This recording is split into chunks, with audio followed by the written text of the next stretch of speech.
నమస్తే. Welcome to Andhra Prabha. నేను ప్రశాంత్. ఈ మధ్య కాలంలో సోషల్ మీడియాలో 20 లక్షలకి, 25 లక్షలకి 2 బీహెచ్‌కే హైదరాబాద్‌లో అవైలబుల్ ఉంది అంటూ కొన్ని వైరల్ అవుతున్నాయి. నిజంగానే 25 లక్షలకి మనకి 2 బీహెచ్‌కే వస్తుందా? వస్తే గనక ఏ ఏ ఏరియాలో వస్తుంది? మరి కొంటే గనక ఇప్పుడు కొనేవారికి ఏ ఏరియాలో కొంటే బాగుంటుంది? అనే పూర్తి వివరాలైతే తెలుసుకుందాం. దీని గురించి అయితే మాట్లాడేందుకు ప్రస్తుతం మనతో పాటు real estate expert Sanjay Nayak గారు ఉన్నారు. నమస్తే అండి. నమస్తే. సో, ఇప్పుడు మనకి 20 లక్షలకే, 25 లక్షలకే 2 బీహెచ్‌కే వస్తున్నాయని జెప్పేసి సోషల్ మీడియాలో కొంచెం వైరల్ జేస్తూ ఉన్నారు. నిజంగానే 25 లక్షలకు 2 బీహెచ్‌కే వస్తుందా? వస్తే గనక ఎలాంటి ఏరియాస్‌లలో వస్తుంది? ఎక్కడెక్కడ వస్తున్నాయి? హైదరాబాద్‌లో 2 బీహెచ్‌కే 25 లాక్స్ అంటే ఇట్స్ నాట్ పాసిబుల్. హ్మ్. అంటే అన్ని ఏరియాల్లో హై ప్రైజే ఉంటది అని ఉండదు. But depends upon location. Okay. 25 లాక్స్‌లో 2 BHK అన్నది ఎలా వస్తదన్నది మనం చెక్ జేయాలి ఫస్ట్. హ్మ్. ఎందుకంటే అక్కడ ఏరియా ఎలా ఉంది? అక్కడ బిల్డింగ్ ఎలా ఉంది? కొన్ని కొత్త దాంట్లో రాకపోవచ్చు. బట్ కొత్త దాంట్లో రాకపోతే రీసేల్‌లో కొంటారు కొందరు. అంటే ఓకే. పాతవి 10 ఇయర్స్ ఓల్డ్, హ్మ్. 15 ఇయర్స్ ఓల్డ్ అలాంటి బిల్డింగ్స్ ఉంటాయి. దాన్ని రెనోవేట్ జేస్తారు కొంచెం. హ్మ్. సో, రెనోవేట్ జేసి అప్పుడు కొంచెం అవసరానికి 25 లాక్స్‌కి కొన్ని చోట్ల దొరుకుతది. బట్ అన్ని చోట్ల దొరుకుతాయని గాదు. మార్కెట్‌లో ఇప్పుడు కొన్ని ఏవైతే ప్రైమ్ లొకేషన్స్ ఉన్నాయో, అక్కడెక్కడ మీరు రీసేల్‌లో ఫ్లాట్స్ కొనాలన్నా గూడా అపార్ట్‌మెంట్‌లలో, అక్కడ ఫ్లాట్స్ వచ్చేసి మనకి తక్కువలో తక్కువ 40,00,000 ఉంది. అంటే హ్మ్. ఇప్పుడు మార్కెట్‌లో కొత్తవి తీసుకుంటే 5,000-6,000 రూపీస్ పర్ ఎస్ఎఫ్‌టీ ఉంటది. హ్మ్. ఏవైనా కొన్ని పాతయి దొరికితే మీకు 3,000, 4,000 రేంజ్‌లో దొరకొచ్చు. అంతేగాని ఇది 5,000 ఉంది. ఇక్కడ మాత్రం 2,000కే, 1,500కే అంటే దొరకదు. హ్మ్. ఎందుకంటే అక్కడ material cost, construction cost, building old ఎంతుంది, అప్రూవల్స్ ఏమున్నాయి, ఏ లొకేషన్‌లో ఉంది, అక్కడ రావడానికి యాక్సెస్ ఎలా ఉంది, ఇచ్చే ఎమ్యూనిటీసు, ఫెసిలిటీస్ ఏమున్నాయి, ఇవన్నీ మ్యాటర్ అవుతాయి. హ్మ్. సో, 25 లాక్స్ అనంగానే చూడండి ఏ లొకేషన్‌లో వస్తుందన్నది చూడాలి. ఇప్పుడు ఈస్ట్‌లో అయితే మనం ఎక్కడి దాకా ఎళ్ళాలన్నది చూసుకోవాలి. గట్కేసర్ వరకు డెవలప్ అయింది. So, okay. గట్కేసర్ చుట్టుపక్కల ఏమైనా వస్తాయా? ఏరియాని బట్టి ఉంటది. హ్మ్. సో, అక్కడ ప్లాట్ రేట్ ఎంతుంది? కన్‌స్ట్రక్షన్ రేట్ ఎంతవుతుంది? మనకు 2 బీహెచ్‌కే ఇస్తున్నాడు. ఎన్ని ఫ్లోర్‌ల బిల్డింగ్ కట్టారు? ఏ రేట్‌లో ఇస్తున్నారు? హ్మ్. హైదరాబాద్‌లో అయితే అంత తక్కువలో రావు. కొత్తవి ఏవి గూడా. ఏవొచ్చినా గూడా రీసేల్‌లో దొరకొచ్చు. హ్మ్. సో, రీసేల్‌లో ఓల్డ్ బిల్డింగ్స్, ఓల్డ్ ఫ్లాట్స్ ఏమైనా దొరకొచ్చు తప్ప, కొత్తయి మాత్రం 25 లాక్‌లో ఇవ్వడం అన్నది హైలీ ఇంపాసిబుల్. మనకి అట్‌లీస్ట్ సిటీ ఔట్‌స్కర్ట్స్‌లోనైనా ఇప్పుడు ఏవైతే ఇప్పుడు మీరన్నట్టు గట్కేసర్ గానివ్వండి, ఇటు పోతే మనకి అత్తాపూర్ సైడ్ గానివ్వండి, ఇట్లా మనకి సిటీ ఔట్‌స్కర్ట్స్‌లోనైనా గాని ఏ రేంజ్‌లో ఉన్నాయి? 2 బీహెచ్‌కేలు గానివ్వండి, 3 బీహెచ్‌కేలు గానివ్వండి? మీరు సిటీ ఔట్‌స్కర్ట్‌లో ఓఆర్ఆర్ సరౌండింగ్ ఎక్కడ తీసుకున్నా గూడా మినిమమ్ వచ్చేసి 5,000 ఎస్ఎఫ్‌టీ ఉంది. హ్మ్. అప్ టు షాద్ నగర్‌లో గూడా 6,000 రూపీస్ పర్ ఎస్ఎఫ్‌టీ అమ్ముతున్నారు. హ్మ్. ఏరియాని బట్టి, అక్కడున్న డెవలప్‌మెంట్‌ని బట్టి. సో, ఇప్పుడు కొన్ని ఏరియాలున్నాయి హైదరాబాద్ సరౌండింగ్‌లో. సౌత్ మార్కెట్ ఒకటి, వెస్ట్ మార్కెట్ ఒకటి బాగా డెవలప్ అయినాయి. హ్మ్. సో, ఈస్ట్ సైడ్ ఏందంటే కొంచెం తక్కువ ప్రైస్‌లో దొరుకుతది. ఈస్ట్ సైడ్ గూడా మీకు అప్ టు ఇందాక చెప్పినట్టు గట్కేసర్. హ్మ్. ఇక్కడ తీసుకుంటేనేమో మనకి పెద్దంబర్పేట వరకు బాగా డెవలప్ అయిపోయింది. హ్మ్. సో, పెద్దంబర్పేట దాటిన తర్వాతనే తక్కువకొస్తది.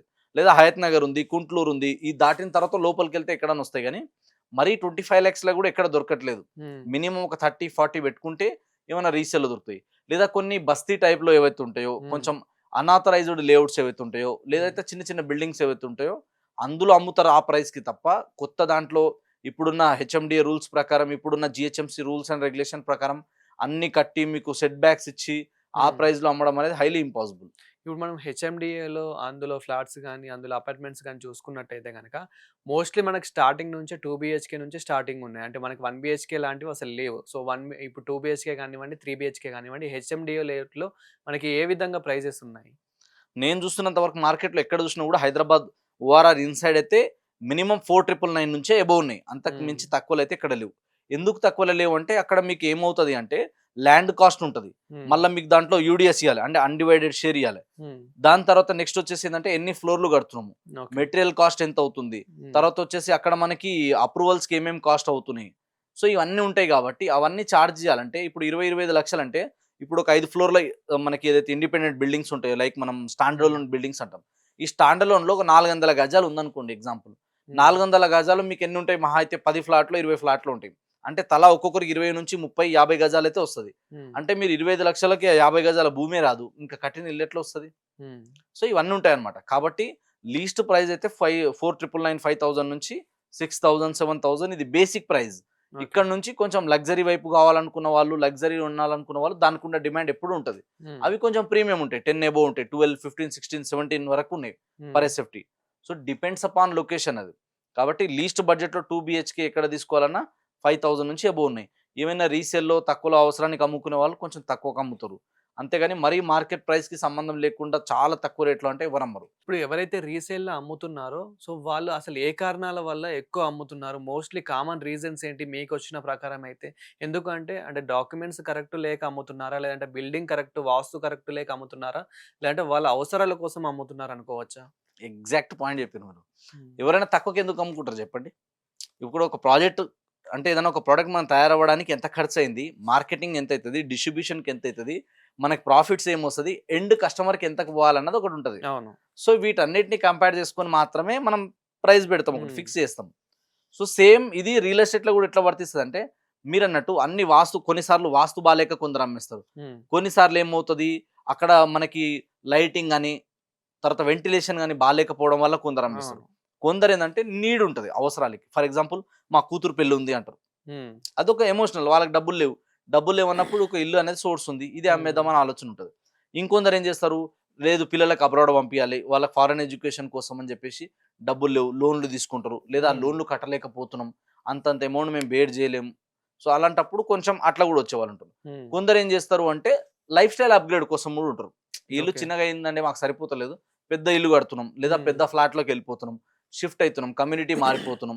సో, ఇట్లాంటివి ఉంటాయన్నమాట. సో, పర్సన్ టు పర్సన్ వాళ్ళకున్న ఇండివిడ్యువాలిటీ కూడా ఉంటది. సో, హ్మ్. అక్కడ వాస్తు గావచ్చు, మీరన్నట్టు లొకేషన్ డిసడ్వాంటేజెస్ గావచ్చు, ఎక్కడైతే బాగా ఫైట్‌లు జరుగుతుంటాయో, కొంచెం కాలువలు ఇవి ఉంటాయి గదా! ఈ మధ్య ఇవి బాగా జరుగుతున్నాయి. అవును. ఈ హైడ్రా బిల్డింగ్ ఎప్పుడైతే వచ్చిందో, అప్పటి నుంచి కాలువలకి, చెరువులకి దగ్గరున్న చాలా మంది అపార్ట్‌మెంట్‌లలో వాళ్ళు అమ్ముకుంటున్నారు. హ్మ్. ఎందుకంటే రేపు వీళ్ళేందంటే వస్తున్నారు, నోటీస్ ఇయ్యకుండా కూడా కూల్చేస్తున్నారు కాబట్టి. అవును. సో, ఇట్లాంటివి కాలువల దగ్గర, చెరువుల దగ్గర, హై టెన్షన్‌ల వైర్ల దగ్గర, నెక్స్ట్ వచ్చేసి ఏవైతే గవర్నమెంట్ ల్యాండ్ బ్యాంకింగ్ ఎక్కువుంటదో దాన్ని ఆనుకొనున్నాయి. హ్మ్. ఇలాంటివి కొన్ని ఉంటాయన్నమాట. సో, అలాంటి వాళ్ళు అవసరానికి అమ్ముకుంటున్నారు తప్ప, అన్ని చోట్ల గూడా అందరూ భయపడి గూడా మొత్తం అమ్మేయట్లేదు. హ్మ్. సో, హైదరాబాద్‌లో ఏందంటే మీకు ఈస్ట్, వెస్ట్, నార్త్ అని ఏం లేదు. ఏ దిక్కు లేక గూడా చాలామందేంటంటే ఏ దిక్కులొస్తే ఆ దిక్కులో కట్టేస్తున్నారు.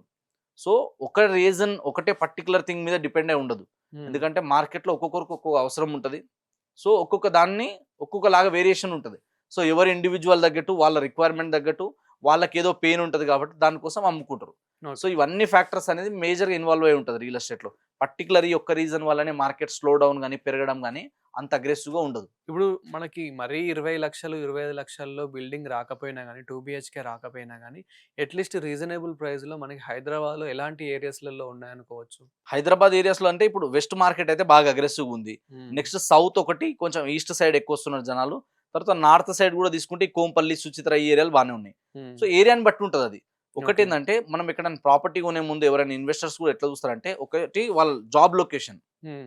వాళ్ళ వర్కింగ్ ప్లేస్‌కి ఎంత డిస్టెన్స్ ఉందన్నది చూసుకుంటారు. సెకండ్ కనెక్టివిటీ లైక్ మెట్రో ఉందా? ఓఆర్ఆర్ నియర్ బై ఉందా?